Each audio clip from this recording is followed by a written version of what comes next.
Yo, what's good? It's your boy Kurt, and today we have another reaction, no? So ngayong araw nga mag-react tayo sa bagong kanta ni Shanty Dope. Ang title nun is Down Times, no? With a Z in the end. Marami nag-request sa inyo na mag-react tayo dito. And again, mental na Shanty Dope, no? I feel like kada linggo na lang may bago siyang kanta, no? Kada linggo, no? Sobrang grind talaga si Shanty Dope ngayon, pinaspasan bago matapos ang taon, no? Pero sabi nga, ang dami nagsabi sa inyo na maganda nga yung meaning ng kanta, no? Kaya andito na tayo, Down Times, official lyric video.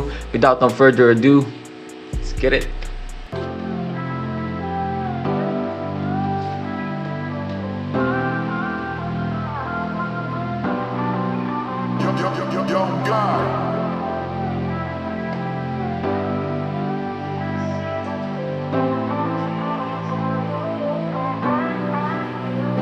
Bukang bibig sa Diyos, yung naririnig mo ba ako? Ikaw lang pwedeng manghusga sa aming pagkatao.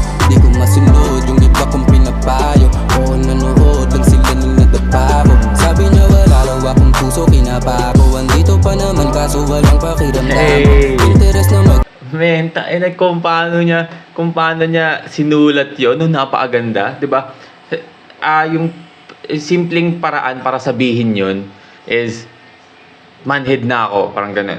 Ano akong pakiramdam, manhid na ako, no? Pero napakagandang way. Ito yung kagandahan sa mga lyrically inclined na mga rapper natin dito, no? Ito yung mga pinakamasarap pakinggan sa kanila, kung paano nila sinasabi or ina-express or pinapatarating yung gusto nilang sabihin, di ba? Kasi parang boring pag sabi mong wala na akong maramdaman, ganyan, manhid na ako. Pero yung way parang niya sinabi yun, na sabi ng iba parang wala na akong puso pero kinapa ko parang andito na nga pero walang pakiramdam. Galing, di ba? Tapos yung pinakaunang part din na yung parang yung kasabihan na only God can judge me, di ba? Yung kasabihan na yun. Ito yung mga nakaka-enjoy pakinggan sa mga lyricist talaga na mga rapper natin sa Pilipinas, no?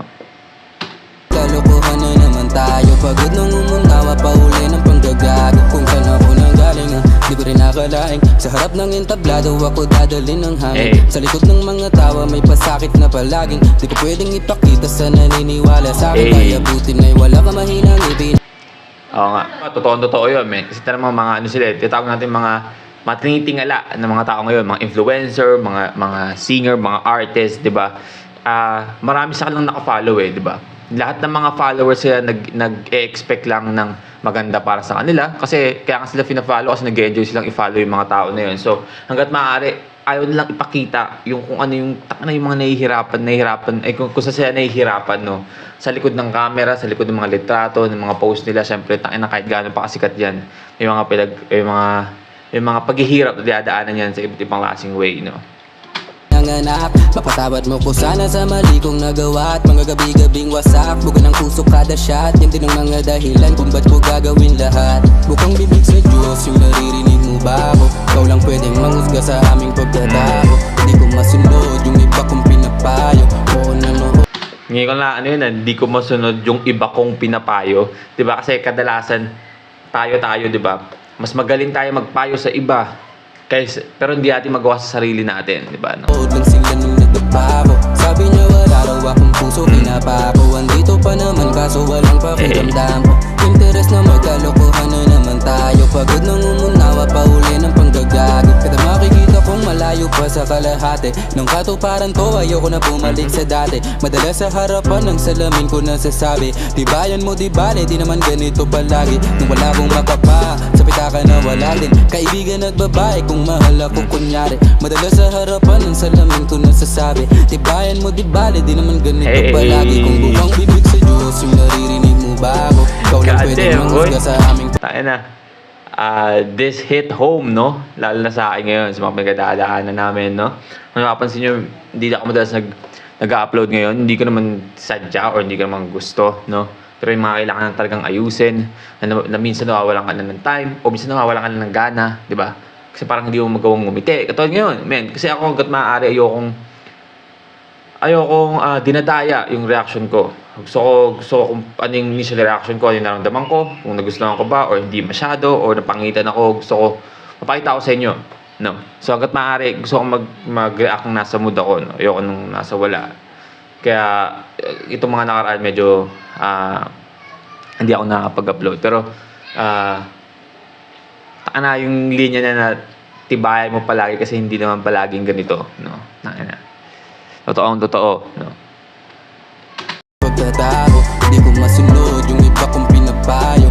Oo, nanood lang sila nung nadagpa ko. Sabi niya wala raw akong puso, kinapa ko. Andito pa naman kaso walang pakiramdam. Ganun talaga na, boy. Interes na magkalokohan na naman tayo. Pagod nang umunawa pa uli ng panggagago. Gago. Nice.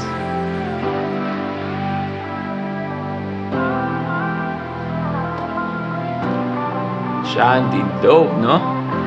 God damn.